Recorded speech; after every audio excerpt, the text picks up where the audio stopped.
Hello, my name is Jim Pekarski, and I give Dharma talks at the Venice, Florida Blue Lotus Meditation Center. And I put synopses of these talks on YouTube for other people to see. The name of today's talk is The Prison of the Ego. So today we're going to look at the ego a little more closely. It can really be beneficial in understanding how the ego operates, because one of the things we need to do in our spiritual life is free ourselves from the prison of the ego. So what is the ego? The ego is our self-image. It's what we say to ourselves about ourselves. It is made of thought, who we think we are. Now, the thing about the ego is that it is made of thoughts, and that's not really problematic because we need to know certain things about ourselves to function in the world. However, one of the problems with the ego is that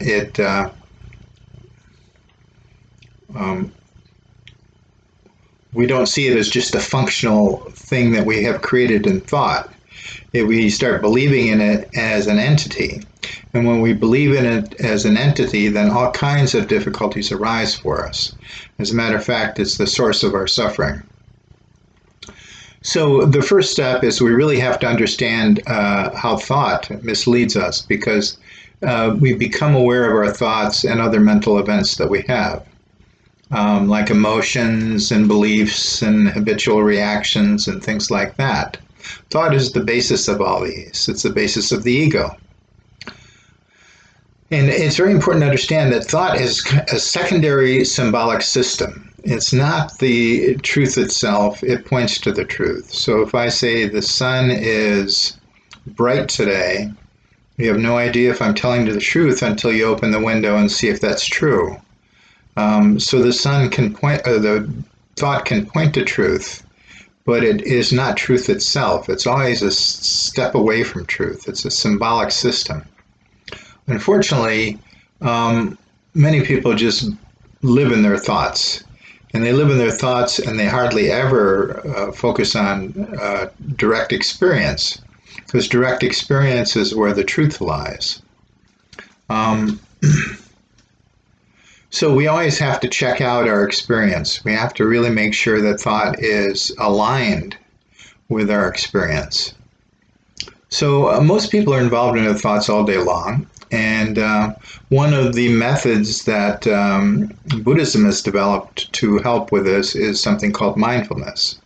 So mindfulness is like if you're washing the dishes, instead of being lost in thought, you're actually aware of yourself washing the dishes.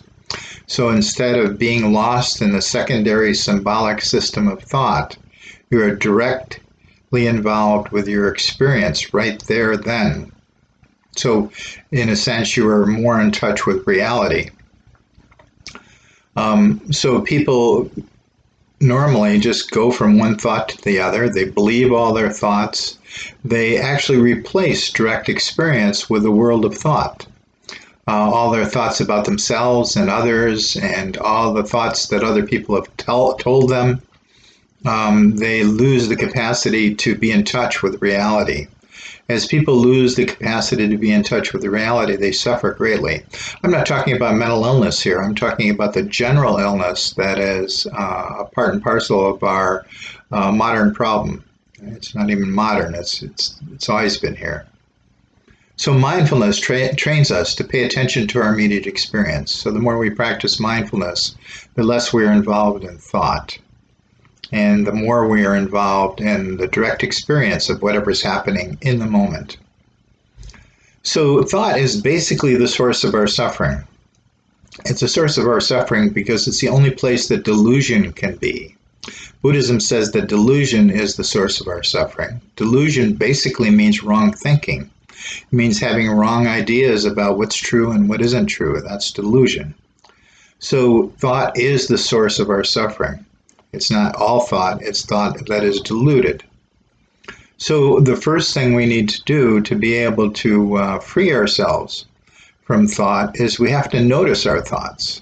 A lot of times we're just so lost in thought that we don't even, notice that we're thinking. We're just thinking all the time, And we never step back and say to ourselves, oh, I'm thinking, and actually notice that thinking capacity that we have while it's happening. So when you're really noticing your thoughts, it is actually like meditation. In meditation, one of the basic practices is this, is that when you get lost in thought, you notice that and you bring your attention back to your breath. So every time you notice that you're lost in thought, you're building a muscle. The muscle is this, basically, that you can notice you're in thought and that you can attend to something that's actually happening, like your breath or your bodily sensations or spacious awareness or whatever your anchor is in meditation. So meditation is a training ground for us to free ourselves from the tyranny of thought. Another way to deal with thought is that thought is functional. It's functional when it's true. So we always have to ask ourselves, is this true? Now, as Byron Katie says, it's good to kind of ask that question again. Can we absolutely be sure this is true? Because we have a capacity to fool ourselves. We have a capacity to believe our thoughts automatically and never really question them. We have to question them deeply. Only by questioning them deeply can we ferret out what is delusion and what is the delusions that are causing our immediate problems and the unsatisfactoriness of our lives. Because if we want to be happy, we can't possibly be happy if we're creating suffering for ourselves by believing mistaken thoughts. So another aspect of thought is that negative thoughts are exclusively and solely responsible for our negative emotions. So our negative emotions, the emotions of suffering, basically are due to our thoughts. Now this is psychological suffering I'm talking about, and it's because of wrong thinking. So we don't really realize this. We think our emotions respond to whatever's happening. So if you have someone die in your life, you feel sadness. The sadness is natural. It's not problematic. It is feeling your connection with that person. However, thought can come in, and create all kinds of problems with grief. I used to be a therapist, and one of the things I saw with grief is that people's grief would last for years sometime. And the most common problem for that person was that they had guilt involved with their grief. So they couldn't let go of their grief because they actually felt they needed to be punished. Oh, I should have seen them before they died. I didn't visit them. What's wrong with me? I'm a bad kid. Whatever. And that grief can keep natural emotions from just expressing and moving on. So unfortunately, what happens is that we don't really understand fully the importance of seeing that thought is the cause of our suffering. What we do typically is we blame our unhappiness on the world outside of us. We blame it on events, we blame it on the world or some aspect of the world, we blame it on other people, and we also blame it on ourselves. I'm a bad person, I'm unlovable, I'm incompetent, I'm whatever you may think about yourself. Many people suffer from low self-esteem. Low self-esteem is blaming your problems on yourself. There's no other cause of unhappiness besides your own thoughts. So we really need to begin to understand that if we're suffering, we have to train ourselves to start looking at our own point of view and start seeing how our own point of view is creating our suffering. If we believe that it's other people, or if we believe that it is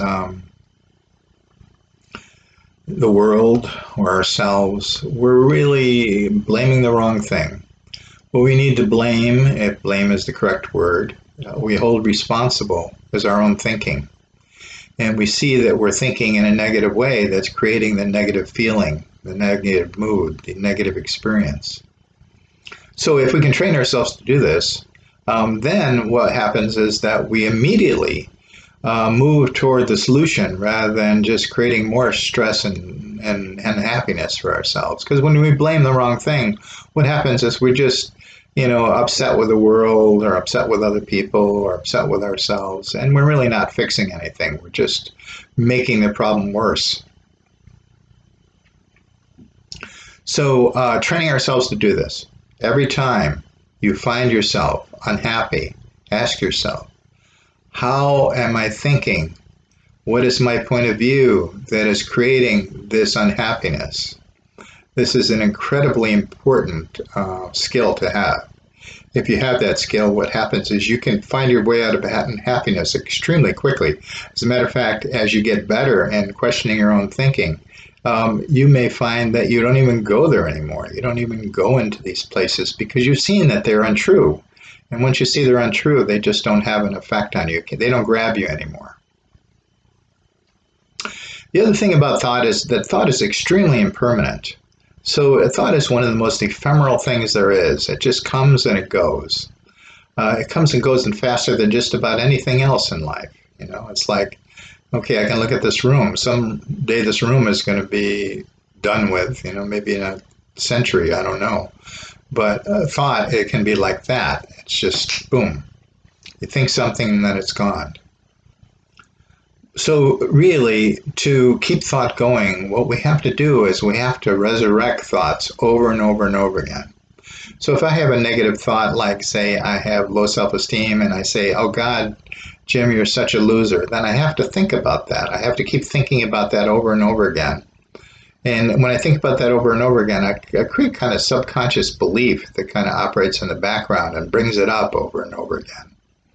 So what happens is that I take something that's very ephemeral and I stretch it out in time. And by stretching out in time that way and believing it and resurrecting it and keep thinking that, what I've taken is a short, immediate negative thought and the response to it, a negative emotion. And I've made it into a mood. I've made it into something that can damage my whole life. So don't be fooled by thought. It can make you think it is permanent, or it is reality rather than just a poor reflection of reality. It can make it think it's permanent because we resurrect the thoughts over and over and over again. The other thing to understand is thought is extremely powerful. It conditions us to see the world in a limited way. It is very hard for us to notice things that don't go along with our established beliefs. In psychology, there's something called confirmation bias. Confirmation bias means that you have a basic bias, and that means that you look for events that confirm your held beliefs. So once you hold a belief, it's very difficult for us to see anything else, because anything else we see that doesn't go along with our beliefs, we automatically dismiss.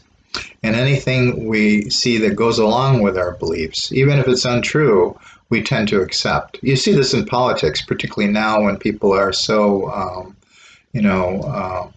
bifurcated into their own camps. People just believe anything that their favorite politician says and tend to dismiss anything else. So thought is powerful, and thought is like a lens. It really shapes our reality. It shapes how we see things. And the tragedy is that thought is just made up. It's just a secondary system, and yet it has convinced us. We see life through that lens, and when we see life through that lens, it's very difficult to see life freshly and as it is. One of the things that we need to understand is that there's a big difference between thought and our immediate experience. And one of the things that you can do is just notice the difference between thought and immediate experience. For instance, right now you may probably are in a room because you're watching a video. So in this room, just notice that you are aware of the room around you. That awareness of the room around you is persistent. And it persists through the whole time you're watching this video. You're aware of the video, you're aware of your computer or iPad or whatever you're watching it on, and you're aware of your surroundings. In the midst of that, these thoughts come. These thoughts come and they disappear very quickly. So notice how wispy they are and how they come and go. They come and go against the stable background of your immediate experience. And the tragedy is that we can get so involved in these thoughts that they take over our reality. We're relating to a thought world rather than the real world. They take over our awareness. It's like being in a movie theater and forgetting where you are. You get so involved in the movie. So that happens. You know, you've been in a movie theater. You're just so involved in the picture, you no longer realize you're just sitting there in the dark with light flashing on a screen. But this can be the same way we are in terms of no longer noticing the real experience of just being and experiencing life and the thought world. The thought world can be very compelling. So, you know, the thing is, we can't get rid of thoughts by trying not to think or whatever. We really have to just notice them, and we have to understand their limitations. If you really understand thoughts' limitations, then you can come to not to disregard them, to not be so enamored with them, because you see their limitation, and you see after a while, hopefully, that they are just functional. You know, if somebody asks me who I am, I can tell them Jim. You know, but that's different than believing in some kind of entity called Jim, some imagined guy that's walking around in the world. So, and this is the thing: is our ego is constructed with thoughts and concepts. So these are not problematic as long as they're practical. So if somebody asks me my name, I can tell them Jim. If somebody asks me my age, I can say 72. I'm 6 foot tall and probably shrinking because I'm getting older. And these are facts. So they're just facts. And the facts are not harmful. The facts are useful. The problem is around these facts, we create stories. We create a main character. The main character is me. And once you create a main character and you create a whole bunch of emotional dramas around that main character, the whole story gets incredibly enticing. It's like watching a very, very good movie where you really identify with the characters and they're portrayed very well. But this drama that is the me is just only constructed from empty thoughts. So we construct this drama of Jim's going to do this and Jim's going to do that and Jim's a good guy or Jim's a bad guy or whatever. And, you know, the thing is we can get lost in dramas on TV and in books and in movies. But there's no drama that's more enticing than the drama we have created with the main character of me, because we are totally invested in this character and we totally believe in this character. And once we believe in them, everything this character does becomes like fascinating. And so fascinating that it's difficult to take our eyes from off that character or to even question that character. So notice how your thoughts and beliefs create these stories. They create stories around the main character of you. And once you create a story around the main character of you, you are going to be compelled to watch this story, to suffer the ups and downs of that character. And the problem is that this character can go through a lot of suffering. So our thoughts link together in stories with a main character in a convincing and powerful way. So we can have practical stories, you know, I need to go to the store, or we can even change it into a drama. Oh God, I need to go to the store. Now all of a sudden going to the store is not the center, but me being burdened by the whole thing is the center of it. And so thus suffering. Before it was just a practical thing going to the store, but now it's suffering because I'm feeling this burden that I have imagined that going to the store is going to be. So this main fictional character called me is the hub, which all our suffering revolves around. It's made of thought. It's the center of our thoughts. And And it is a construction. It's a construction of thought. It is meant to be just a practical set of facts that we can use to function in the world, but it's taken on, just like we are an author and we've created a novel, a fictional novel, and now we are immersed in it. Although we can see the body and we can see thoughts and we can see other aspects of the mind arise and fall away, we never see directly a self.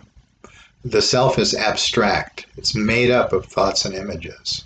So you can have an image of yourself, but the image of yourself is just an image. It comes and goes. It can't be you because you don't come and go. You have some kind of continuity of experience. So you can bring up an image of your mind and you can say, oh, that's Jim. But that image is not me because I'm what's looking at that image. I'm what's aware of that image. And also, I'm there after that image disappears. So how could it possibly be me? So the self is never seen. It's never experienced directly. It is an abstraction made of thought. And, this really needs to be examined because you can't just believe what I'm saying. You have to examine it so you can see it directly. Because once you see it directly, then there's the possibility of you just seeing through it completely. And if you see it through it completely, then you're free from this illusion. And once you're free from that illusion, then you can function in the world really well because now your thoughts are practical. And any thoughts you have about yourself are just for practical purposes, and you can function well because you're free and flexible to do what you need. So once we create this me, we believe in it. Then we feel like we need to protect it. So there's a further problem that's created. So if I create a me that I'm better than other people, then that me I think is really who I am. And when I think that me is who I am, then the defenses that are there, the instincts to protect my body, get shifted over to the ego. So then I feel like I need to protect that image of myself. So if somebody shows me up in front of a group of people, then I can feel very embarrassed because it's almost like my ego is being challenged. Or if somebody challenges me and says, Jim, you're not correct in this, then I can get very defensive. What am I defending? I'm defending some idea I have of myself. You can also do the same thing with negative ideas of yourself. If you have a negative idea, say I have a negative idea of myself as being less than, and somebody comes up and says, no, Jim, you're really good, and I'll just immediately defend my idea. I'll say, no, you don't understand. You don't understand the stupid things that I do. You don't see these things. So it's almost like because of confirmation bias, I only see the negative things that I do. I can't see the positive, and if somebody brings them up, I get defensive. So these are called in psychology ego defenses. So we defend the ego, and this is one of the further elaborations of suffering and conflict that's created by identifying with this ego.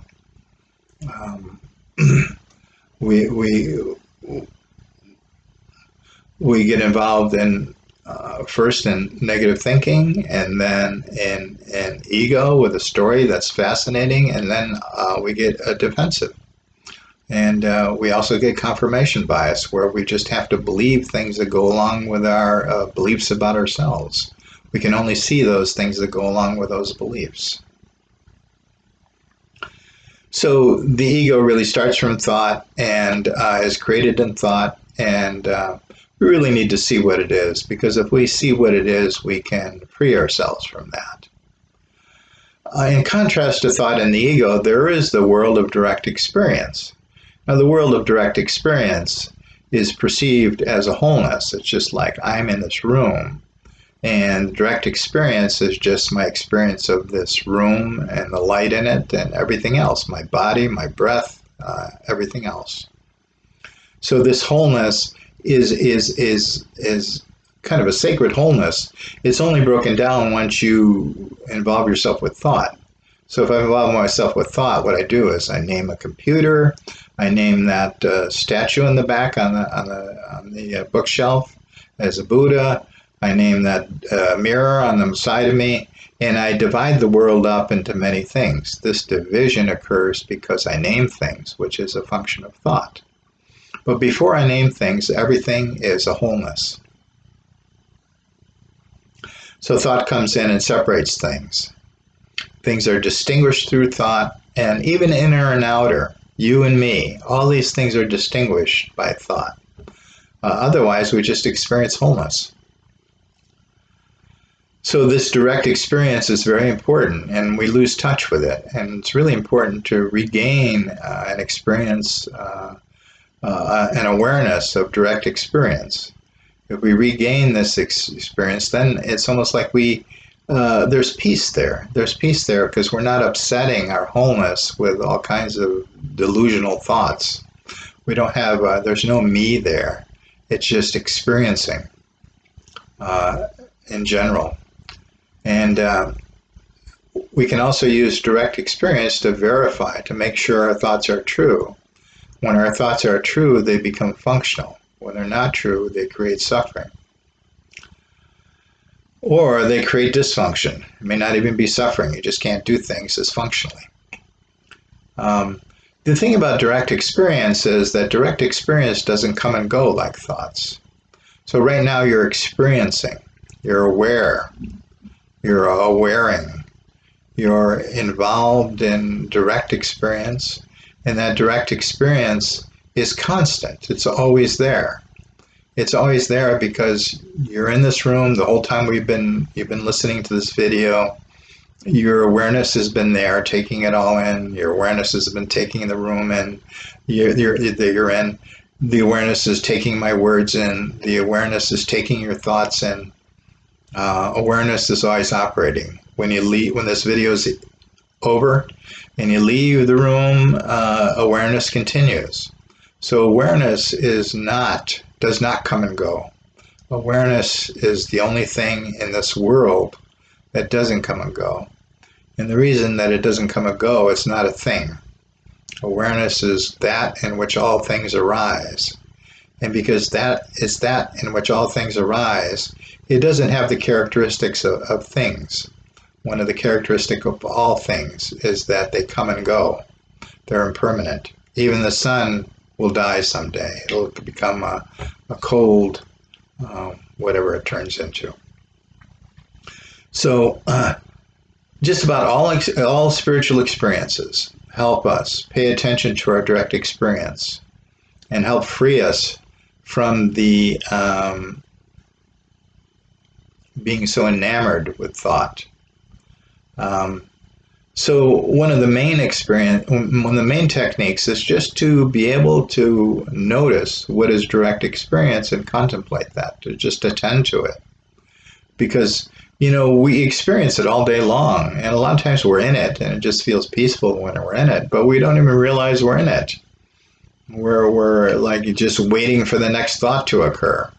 And we think all these thoughts are reality, and the experiencing of oneness in direct experience we think is just boring, or we're just waiting until the next thought or action occurs. So contemplating this is the contemplation of open awareness. Open awareness means that you just contemplate your own awareness. And by contemplating your own awareness, what happens is that you're really not focusing on thought, which is helpful in terms of breaking its control over us. But you're also focusing on the only aspect of yourself that is continuous, and that's awareness, experiencing. And this is who we actually are. We are this act of experiencing. In a sense, we're a verb. We are always experiencing. So another thing is, if we can distinguish direct experience from our thoughts, then we can more easily practice that. We can, notice because we have defined direct experience. We defined it. Thought can't Um, can't see direct experience, but it can point to it, and thus this video. So this video is pointing to something. So it's words pointing to a real experience, um, but the words are not the experience itself. So hopefully what happens is that over time you can become much more aware of when you're lost in thought, notice direct experience. And the gaps between thoughts can become greater and greater. A lot of people who meditate notice that over the years or months, their psyche becomes much lighter. And one of the reasons this happens is because you're training yourself not to pay exclusive attention to thought. You're allowing more gaps in between your thought where you're just being. And this happens in meditation. If you get into a samadhi, you're just being. There's no thoughts in your mind at all. And what we do is over time, we're training ourselves. We're training ourselves to be in touch with reality instead of being in touch with falsehood. So spiritual progress really means that one way to define it is that we are less and less involved with thought. We use thought rather than have it use us. And more time is spent in direct experience. So thoughts hold on us lessons. So a practical way you can see this, because the direct experience is really our true nature. It's really who we are on the deepest level. And our thoughts are just, things that are made up for a particular purpose, mostly for communication or, for us to define things. All these purposes that thought has that are non-problematic. But the problem with the thought world is that we can start coming from our ego. And one thing in interpersonal relationships, you can see a big difference between when you lead with your ego and when you lead with your true nature. When you lead with your ego, you tend to get ego back. So ego is catching, and true nature is catching. So by catching, it's like a disease. Ego is like a disease. If you're involved in a relationship of some kind, a family relationship, and your ego becomes very controlling, then you get ego back from the people around you. Some people's egos may give in and go against the truth of their own nature just to obey you or not create conflict. Other egos will immediately bristle and fight back. So now you got two egos fighting with each other. So anytime you get in a conflict with another person, you have to ask yourself, am I coming from ego or am I coming from true nature? So coming from true nature basically is that you're relaxed, you're open. You don't have some agenda, or if the agenda is really well thought out, it's you're not trying to manipulate someone, you're just trying to move toward truth in a relationship, or you can be truly trying to be helpful to someone else. But the goal is different than the ego is trying to manipulate events for its own satisfaction. I don't like the way this other person is, it makes me uncomfortable, I'm going to try to change them. That's the ego. True nature is more like, that person might be hurting themselves in this way. Is there a way that I can help them so that they're not creating so much strife in their life? So true nature and ego. So one of the things that we can do is we can train ourselves. We can train ourselves that as soon as we run into conflict with another person, we can really ask ourselves, am I coming from ego right now? Is that what I'm getting back from this person? And is that the cause of the problem? Because you can't change other people. You can't force other people to change. The only person you can really change is yourself. So if you can see that you're coming from ego, then it's something that you can look at. And when you look at it and see it, you can drop it. And then you can come back to the situation, hopefully with just being relaxed and open in your true nature. And true nature is catching too. So when you approach somebody with love or wisdom, you tend to get a good response back. This can be experience for some of you with spiritual teachers. A lot of times, spiritual teachers will approach you or manifest for you just true nature, and then you feel at peace around them. Other people, like if you watch certain news shows, they're always coming from ego, and so they get you upset. They get your ego activated, and it's a whole different thing. So this teaching is very practical in terms of our own suffering. It's also very practical in terms of our relationships. If we want our relationships to flourish, it's very important that we're not coming from ego. But I think it can be really helpful to understand ego from top to bottom. So I have given a tremendous amount of information in this video. You may need to watch it numerous times and maybe leave a little time in between so that you can digest some of it, because you know I know this stuff because I have contemplated this stuff for years, and because I contemplated it for years I can see it, and because I can see it then I can live it, to at least to some extent. But if it's just information for you, it's going to be really hard to live. You really have to contemplate it and let it work with you so that you can see it directly in your own life. Otherwise, it's just words. It may sound logical, it may sound true, but you don't know it until you really contemplate it and work with it in your own life. So we can benefit every being in this world by freeing ourselves from the prison of our own ego. We will become a good example to everyone, and we will influence everyone in a very positive way if we can do that. If we stay in our ego, then what happens is that we're inviting everybody else around us to stay in their ego. So we really have an influence on the world in that way. So I would really encourage you to take a deep look at this. Thank you.